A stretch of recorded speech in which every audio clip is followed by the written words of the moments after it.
हम लोग देखेंगे यहां पर आज न्यूजीलैंड। तो सबसे पहले न्यूजीलैंड की हम लोग ये जो मैप बना हुआ है हम वो देखते हैं। तो सबसे पहले हम लोग न्यूजीलैंड में देखेंगे उसकी फिजियोग्राफी में हम ये देखेंगे पूरा, और उसके आसपास वाटर बॉडीज। तो उसके आसपास वाटर बॉडीज में एक तस्मान सी है, इसके जो वेस्टर्न साइड में पूरा वेस्ट और साउथ वेस्ट साइड में तस्मान सी, और इधर पूरा पैसिफिक ओशन। ठीक है, तो ये जो पूरा आपका न्यूजीलैंड है ये तस्मान सी और पैसिफिक ओशन से घिरा हुआ एक आइलैंड कंट्री है, जो कि मेनली 3 पार्ट में बटा हुआ है। अगर हम इसकी फिजियोग्राफी देखें तो ये 3 पार्ट में बटा हुआ है। इसके इस वाले आइलैंड को हम नॉर्दर्न आइलैंड कहते हैं, ये सदर्न आइलैंड है, और ये छोटा आइलैंड है स्टीवर्ड आइलैंड। तो फिजियोग्राफी में न्यूजीलैंड 3 भागों में बटा हुआ है, नॉर्दर्न आइलैंड, सदर्न आइलैंड और स्टीवर्ड आइलैंड। ठीक, अब इसके कुछ फिजियोग्राफिक फीचर्स हैं, आप देख सकते हैं। यहां पर नॉर्दर्न आइलैंड में ये 1 2 3 माउंटेन्स है, सदर्न आइलैंड में एक ये बड़ा माउंटेन है 4 नंबर का। ठीक है, तो इसमें 1 2 3 नंबर का क्या मतलब है? यहां लिखा हुआ 1 नंबर का मतलब है राउकोमारा रेंज। ये छोटा सा यहां पर जो है माउंटेन है जिसको राउकोमारा रेंज के नाम से जाना जाता है। ये दूसरा नंबर का माउंटेन है जिसको व्यूहाइन रेंज के नाम से जाना जाता है, और ये तारानाकी रेंज के नाम से जाना जाता है। तो इस नॉर्दर्न आइलैंड का जो ईस्टर्न पार्ट है वो माउंटेनियस है, उसके बाद ये पूरा प्लेट्यू रीजन है, और ये प्लेन रीजन है, ये प्लेट्यू रीजन।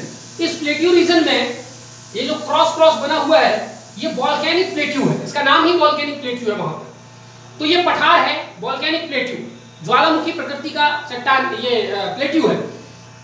इस प्लेट्यू में एक लेक दिखा है आपको जिसका नाम है लेक ताउपो। ठीक, ये प्लेन एरिया है, कोस्टल प्लेन है ये, इसका नाम है टीपी माने तारानाकी, ये टीपी माने तारानाकी प्लेन। ठीक, इसमें कुछ इंपॉर्टेंट सिटीज आप देखेंगे तो एक इंपॉर्टेंट सिटी आपको नॉर्दर्न आइलैंड में दिखाई देगा, नेपियर, वेलिंगटन जो कि राजधानी है इसकी, और फिर ऑकलैंड जो कि सबसे बड़ा शहर है न्यूजीलैंड का। तो 3 इंपॉर्टेंट सिटीज यहां पर हैं, और ये एक पेनिनसुला है जिसको ऑकलैंड पेनिनसुला के नाम से जाना जाता है। ये है नॉर्दर्न आइलैंड, ये सदर्न आइलैंड। नॉर्दर्न और सदर्न आइलैंड कुक स्ट्रेट द्वारा एक दूसरे से अलग है। ये एक नैरो वाटर बॉडी का पैसेज है जो कुक स्ट्रेट के नाम से, कुक जल संधि के नाम से जानी जाती है। तो आपको इस डायग्राम में दिख रहा होगा कि कुक स्ट्रेट तस्मान सी को पैसिफिक ओशन से जोड़ती है और नॉर्दर्न आइलैंड को सदर्न आइलैंड से अलग करती है। सदर्न आइलैंड में ये इलाका जो है ये कोस्टल प्लेन है, ये जो आपको डैश के दिखाया है, डैश करके, ये है कोस्टल प्लेन। उसके बाद पूरा माउंटेन शुरू हो जाता है। ये बड़ा माउंटेन है यहाँ पर, इसको बोला जाता है, यहाँ पर जो 4 नंबर लिखा है तो 4 नंबर का मतलब है सदर्न आल्प्स। ठीक है, तो ये सदर्न आल्प्स माउंटेन के नाम से जाना जाता है। सदर्न आल्प्स माउंटेन में ही जो सबसे ऊंची चोटी है न्यूजीलैंड की, ये जो पीक दिख रहा है आपको, ये जो है सबसे ऊंची जो चोटी है यहाँ की, माउंट कुक, वो यहाँ पर लोकेटेड है। इसके बाद ये जो क्रॉस दिख रहा है ये पूरा प्लेट्यू रीजन है। फिर यहाँ पर एक प्लेन रीजन है और ये प्लेन रीजन है। ये प्लेन रीजन का नाम है यहाँ पर ओपी माने, यहाँ पर लिखा हुआ ओपी, ओटागो प्लेन, ये ओटागो प्लेन है। सीपी माने कैंटरबरी प्लेन, और ये एक जो है पेनिनसुला निकला हुआ है बाहर, इस पेनिनसुला का नाम है बैंक पेनिनसुला। ठीक, अब सदर्न आइलैंड में हम कुछ इंपॉर्टेंट सिटीज देखते हैं। तो यहाँ पर एक सिटी है वेस्टपोर्ट, ये वेस्टपोर्ट सिटी, उसके नीचे ग्रे माउथ सिटी। ठीक, उसके इधर कैंटरबरी प्लेन के पास दुनेदिन एक इंपॉर्टेंट सिटी है, और ये क्राइस्टचर्च। तो कुल मिला के 3-4 सिटीज नॉर्थ में और 3-4 सिटीज साउथ आइलैंड में इंपॉर्टेंट है यहाँ पर। इसके और नीचे आ जाते हैं तो यहाँ पर आपको दिखता है फॉगेक्स स्ट्रेट, ये एक जल संधि है जो कि सदर्न आइलैंड को स्टीवर्ड आइलैंड से अलग करती है। ये न्यूजीलैंड की जो मेजर फिजियोग्राफी है हमने यहाँ पर ये देख लिया। यहाँ पर इस माउंटेन में ये एक पास बना हुआ है, इस पास का नाम है आर्थर पास, और इस आर्थर पास से एक रेलवे लाइन गुजरती है जो कि ग्रे माउथ से क्राइस्ट चर्च को जोड़ती है। ठीक है, तो यहाँ से एक माउंटेन गुजरेगा, क्राइस्ट चर्च को ग्रे माउथ से जोड़ता है। ठीक है, तो ये फिजियोग्राफी। ठीक, अब चलिए हम देखते हैं फिजियोग्राफिक फीचर में ऑकलैंड पेनिनसुला, ये जो ऊपर है नॉर्थ में, ऑकलैंड पेनिनसुला न्यूजीलैंड का एक ऐसा पार्ट है जहां पर मेडिटेरेनियन क्लाइमेट पाई जाती है। लेकिन ये जो ऑकलैंड में जो मेडिटेरेनियन क्लाइमेट पाई जाती है, हमेशा याद रखिए दुनिया में जहां कहीं भी मेडिटेरेनियन क्लाइमेट पाई जाती है वहां पर फ्रूट कल्टीवेशन और वाइन इंडस्ट्री पाया ही पाया जाएगा। लेकिन एकमात्र एक्सेप्शन पूरी दुनिया में ऐसा है जहां मेडिटेरेनियन क्लाइमेट पाई जाती है, लेकिन ना तो वहां फ्रूट कल्टीवेशन होता, ना वाइन इंडस्ट्री होती, बल्कि वहां पर एनिमल रियरिंग किया जाता है, पशुपालन किया जाता है, और वो क्षेत्र है ऑकलैंड पेनिनसुला। तो ऑकलैंड पेनिनसुला मेडिटेरेनियन क्लाइमेट पाया जाता है, presents only exception of this climate where animal rearing is done. ठीक है, चलिए दूसरी बात, लेक ताउको। लेक ताउको आपको दिख रहा है, ये न्यूजीलैंड का सबसे बड़ा जो है वो लेक है।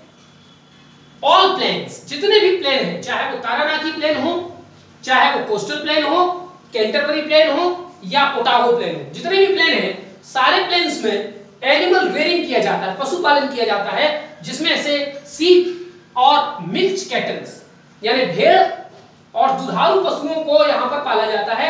अब चूंकि दुधारू पशु यहां पर पाले जाते हैं इसलिए डेयरी इंडस्ट्री भी न्यूजीलैंड में बहुत विकसित है, लेकिन यहां पर डायरेक्टली दूध का उपयोग दूध के रूप में नहीं होता।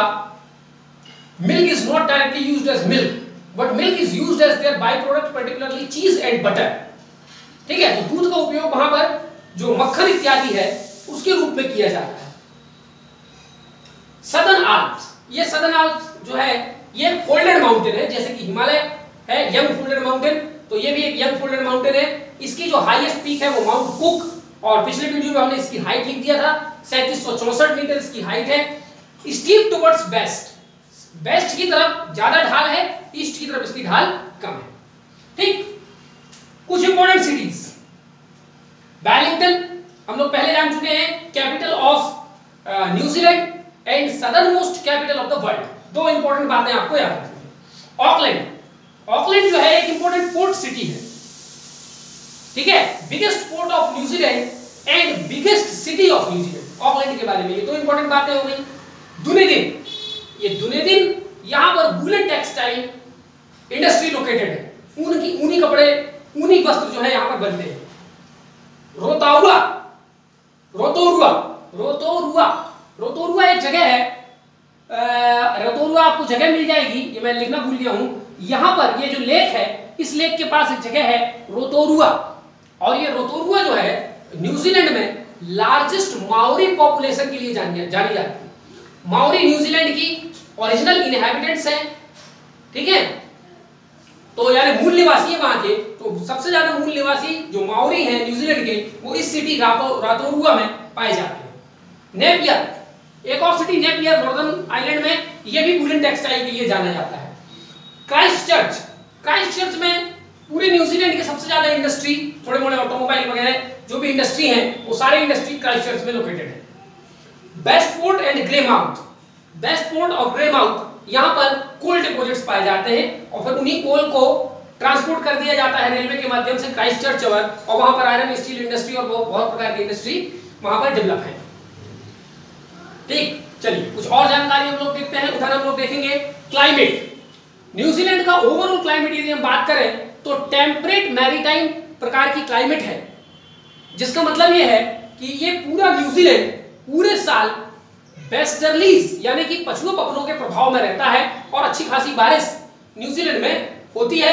हालांकि नॉर्दर्न आइलैंड में ज्यादा बारिश होती है देन सदर्न आइलैंड। ठीक है, बर्ड्स, दो महत्वपूर्ण पक्षियां न्यूजीलैंड में पाई जाती है, और दुनिया की सबसे ज्यादा कीवीज और पेंगुइन्स न्यूजीलैंड में पाई जाती है। ठीक है, दुनिया की सबसे ज्यादा कीवीज और दुनिया की सबसे ज्यादा पेंगुइन्स न्यूजीलैंड कंट्री में पाई जाती है। एक्सपोर्ट, न्यूजीलैंड सबसे ज्यादा एक्सपोर्ट करता है मटन का, क्योंकि यहां पर डिफरेंट प्रकार के एनिमल्स पाले जाते हैं। वूल का सीप होती है यहाँ पर, और डेयरी इंडस्ट्री के कारण चीज और बटर, तो इनका जो है एक्सपोर्ट जो है वो किया जाता है। ठीक है, वर्ल्ड रैंकिंग देखते हैं न्यूजीलैंड की। फर्स्ट रैंकिंग आता है न्यूजीलैंड का ईज ऑफ डूइंग बिजनेस, एक विकसित देश है न्यूजीलैंड, तो ईज ऑफ डूइंग बिजनेस में दुनिया में 1 नंबर है, और पॉलिटिकल फ्रीडम के मामले में दुनिया में 1 नंबर है। चौथे नंबर में है वूल प्रोडक्शन के मामले में चौथे नंबर। 5th नंबर एजुकेशन, पूरी दुनिया में न्यूजीलैंड एजुकेशन के लिए बहुत अच्छा जगह माना जाता है। ठीक है, दुनिया की टॉप यूनिवर्सिटीज में न्यूजीलैंड की बहुत सारी यूनिवर्सिटीज शामिल है। 8वें नंबर पे डेयरी प्रोडक्ट, ठीक है, और 9वें नंबर पे HDI ह्यूमन डेवलपमेंट इंडेक्स में यदि हम देखेंगे तो न्यूजीलैंड 9वें नंबर पे आता है, और लिटरेसी के मामले में न्यूजीलैंड 10वें नंबर पे आता है। कुल मिलाकर के ये सारे आंकड़े बताते हैं कि न्यूजीलैंड एक हाईली डेवलप्ड कंट्री है। इसके अलावा फर्स्ट कंट्री है New Zealand to conquer Mount Everest by sir Edmund Hillary. Sir Edmund Hillary पहले व्यक्ति थे दुनिया के जो माउंट एवरेस्ट को फतह किए थे, माउंट एवरेस्ट पर चढ़े थे, और वो न्यूजीलैंड के थे। दूसरा to discover proton by sir Ernest Rutherford. Proton की डिस्कवरी करने वाला भी देश न्यूजीलैंड है, रदरफोर्ड द्वारा प्रोटॉन की खोज की गई थी। इसके अलावा पहला देश है जो provide voting rights to women, महिलाओं को मताधिकार देने वाला न्यूजीलैंड पहला देश है। 1893 में इसने विमेन वोटिंग राइट प्रदान किया था। ठीक, अगली बात देखते हैं 9 times more sheep than people. New Zealand में जितनी उसकी जनसंख्या है, जनसंख्या में पिछले देख चुके 50 लाख उसकी जनसंख्या है, उससे 9 गुना ज्यादा, यानी लगभग 4.5 लाख वहां पर 4.5 करोड़ वहां पर जो है शीप पाए जाते हैं। ठीक है, 9 टाइम्स मोर। काकापो एक पक्षी है, पैरेट है, तोता है, जो कि वर्ल्ड का एकमात्र तोता है जो फ्लाइटलेस है, उड़ नहीं सकता। ठीक है, तो world's only flightless parrot is kakapo. ठीक, एक और इंफॉर्मेशन है ब्लू लेक। यहां वेलिंगटन के आसपास एक लेक पाई जाती है न्यूजीलैंड में, जिसको ब्लू लेक कहते हैं, और ये वर्ल्ड्स क्लियरेस्ट वाटर है।